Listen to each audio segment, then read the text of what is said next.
আসসালামু আলাইকুম রহমতুল্লাহি বারাকাত। সম্মানিত মুসলিম ভাই বোনেরা, আল্লাহ রাসূল সাল্লাল্লাহু আলাইহি সাল্লাম জান্নাতের জামিন হবেন ৬টি কাজের ওয়াদা যদি বান্দা যদি আল্লাহ রাসূলের উম্মত রাসূলের কাছে করে থাকেন। তো সেই ৬টি কাজ কি? যে ৬টি কাজের ওয়াদা করলে রাসূল সাল্লাল্লাহু আলাইহি সাল্লাম এর বিনিময়ে জান্নাতের জামিনদার হয়ে যাবেন। আসুন আমরা সেই ৬টি কাজ সম্পর্কে জেনে নেব এই হাদিসের মাধ্যমে। উবাদা বিন সামিত রাদিয়াল্লাহু আনহু থেকে বর্ণিত, তিনি বলেন, রাসূল সাল্লাল্লাহু আলাইহি ওয়াসাল্লাম বলেছেন, তোমরা নিজেদের পক্ষ হতে আমাকে ৬টি বিষয়ে জামানত দাও, আমি তোমাদের জন্য জান্নাতের জামিন হব। সুবহানাল্লাহ। আসুন সেই ৬টি কাজ কি?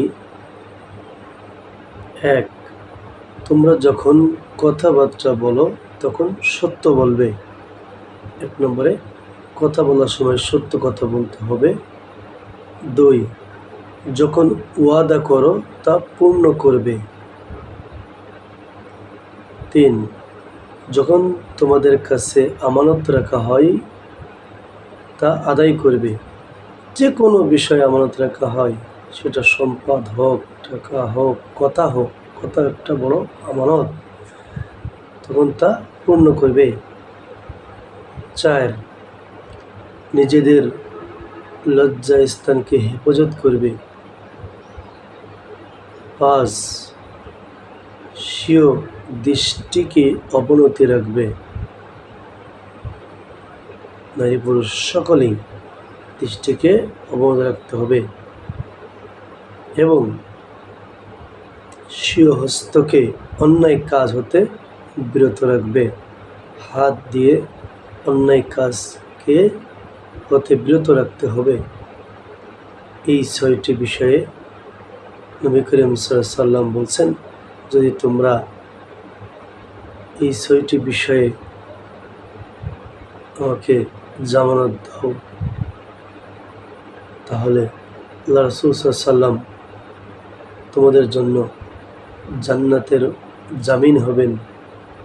রব্বুল আলামিন তুমি আমাদেরকে এই বিষয়গুলোকে, এই হাদিসের উপর আমল যেন আমরা করতে পারি, আমরা যেন এই ৬টি বিষয় মেনে চলতে পারি। রব্বুল আলামিন তুমি আমাদেরকে সেই তৌফিক দান করুন, আমিন। হাদিসটি আহমদ, বাইহাকি এবং মিশকাত থেকে বর্ণিত, ৪,৮৭০ নম্বর হাদিস। আসসালামু আলাইকুম রহমতুল্লাহ।